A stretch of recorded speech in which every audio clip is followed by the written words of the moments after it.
Fala pessoal, tudo bem com vocês? No sufoco, mas com gol de Guerreiro, o Inter vence o Tolima e está garantido na fase de grupos. Vai ter Grenal na Libertadores. Vamos falar sobre isso? Seja bem-vindo, eu sou o Chico Garcia, inscreva-se no canal e vamos juntos!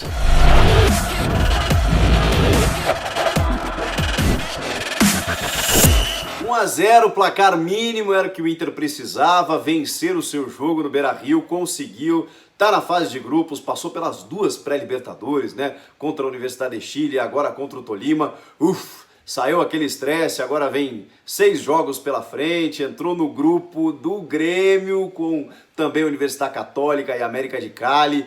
É um grupo difícil e ainda mais por esses dois grenais, né? Pela primeira vez na história, os dois principais rivais do Rio Grande do Sul vão se encontrar na maior competição sul-americana. Os dois são campeões, né? O Grêmio 3 vezes, o Inter 2 vezes campeão da América. Vai ser muito legal a gente acompanhar tudo isso. Agora, esse jogo contra o Tolima foi engraçado de ver, né? Porque o Tolima lá na Colômbia não ofereceu muita resistência.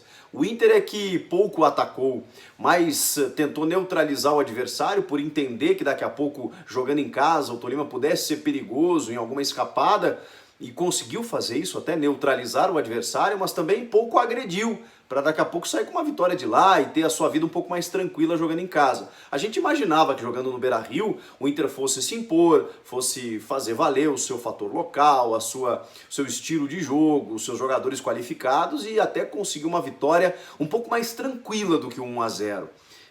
Não foi o que aconteceu, mas por alguns fatores, que a gente vai falar sobre eles. Primeiro que o Eduardo Cudê, ele desmanchou a sua teimosia a tempo.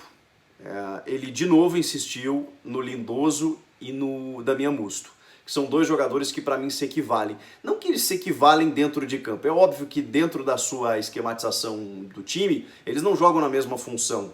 E para mim esse é o erro. Eu acho que eles se equivalem em característica. Você tem que optar por um dos dois, porque senão você sacrifica o time que precisa ter mais posse, que precisa agredir, que precisava nesse jogo. Colocar o Musto entre os zagueiros eu acho muito desperdício. Eu entendo a filosofia, de novo, eu repito, eu entendo a ideia de jogo, mas não para um jogo como esse, em que você precisa do resultado, precisa ganhar e o adversário pouco fica no seu campo. Então não faz sentido. Ele percebeu isso a tempo, ainda no primeiro tempo, e fez a troca. Só que ele tirou o Lindoso, eu teria tirado o Musto. E aí colocaria o Lindoso como primeiro homem, onde ele se destacou ano passado, onde substituindo o Rodrigo Dourado, o Lindoso teve a melhor fase dele no Inter. Só que hoje ele está jogando um pouco mais à frente e o Musto entre os zagueiros. Ele preferiu avançar o Musto, que é um jogador da sua confiança, ele tem muita insistência no Musto e tudo mais. Bom, vai lá. E o Lindoso ele acabou tirando para colocar o Marcos Guilherme. Sacrificou o Lindoso, a meu ver, nesse aspecto, mas aí abriu o time. Aí colocou o time para frente. Com o Marcos Guilherme, com o Guerreiro lá na frente, o D'Alessandro flutuando para fazer todas as suas jogadas, e foi aí, curiosamente aí, que saiu o gol do Internacional. O D'Alessandro começou no banco no jogo contra a Colômbia e eu fui um dos críticos dessa escolha. Porque por mais que ele não aguente 90 minutos, ele realmente não aguenta, ele é um jogador que numa jogada ele pode garantir 3 pontos, pode garantir uma classificação. No frigir dos ovos, né, no resumo total, foi o que acabou acontecendo. Uma jogada brilhante do D'Alessandro pelo lado direito, onde ele está acostumado, entortou o defensor do Tolima e cruzou na medida para o Paulo Guerreiro fazer o seu gol. Depois de um mês ele conseguiu guardar o Guerreiro que estava tentando, a gente sabe da capacidade dele, mas ele não estava encontrando facilidades, né, nos últimos jogos. E aí conseguiu fazer o gol que inclusive deu a vitória para o Inter.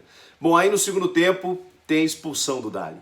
Justíssima, ele perde o tempo da bola, talvez também pelo desgaste físico, né? Já não consegue mais fazer o combate, e aí por excesso de vontade também, ele bateu o recorde, né, como o argentino que mais jogou na Libertadores, 86 jogos, tem toda uma história, sabe jogar esse tipo de jogo, mas ali, até pela vontade excessiva, né, de querer classificar o Inter, acabou entrando de sola na perna do adversário e foi corretamente expulso. Mas aí prejudica o time, né? 18 minutos só do segundo tempo, 1-0, um resultado perigosíssimo. Qualquer gol do Tolima ali classificaria a equipe colombiana.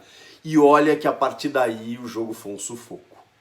O Inter até tentou atacar em alguns momentos, mas quem mais ameaçou foi o Tolima, no segundo tempo. Agredindo muito a grande área do Inter. O Lomba no último minuto, nos últimos minutos ali, salva num contra-ataque que, caramba, tava desenhado o gol do Tolima. E ali a classificação, né? Porque o jogo tava terminando. Aí depois o Guerreiro até teve uma chance por cobertura para poder ampliar. E aí o jogo ficou nessa coisa, né? Ficou bem aberto e quem fizesse um gol ali resolvia a parada. Mas o Inter conseguiu garantir 1-0. Eu acho que ficam algumas lições desse jogo, dessa classificação, para o Kudê entender o que ele quer, né?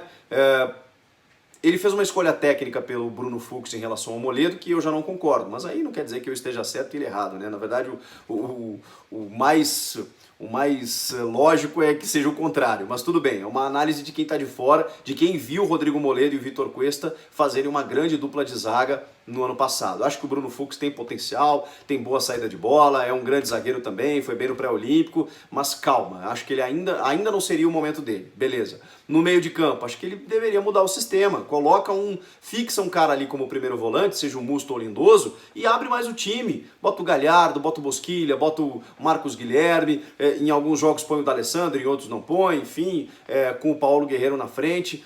E aí você tem elenco, tem mais circulação de bola, com mais possibilidades. Pelo menos é como eu vi lá na Colômbia, inclusive, e esse jogo do Beira-Rio, que ele manteve, ele foi teimoso na escalação, mas pelo menos não esperou tempo demais para mudar. Não esperou um intervalo, 15 minutos do segundo tempo, mudou ainda no primeiro tempo. Esse elogio a gente tem que fazer ao Eduardo Kudê, que está começando um trabalho e que agora respira, porque a pré-Libertadores ela causa isso, né? Veja o Corinthians, que também está começando um trabalho, mudando uma filosofia de jogo, com jogadores recém-chegados e que com uma eliminação você já atrapalha todo o processo, porque vem a necessidade de resultados no estadual, aí a coisa acaba não acontecendo, parece que o trabalho já peca em continuidade.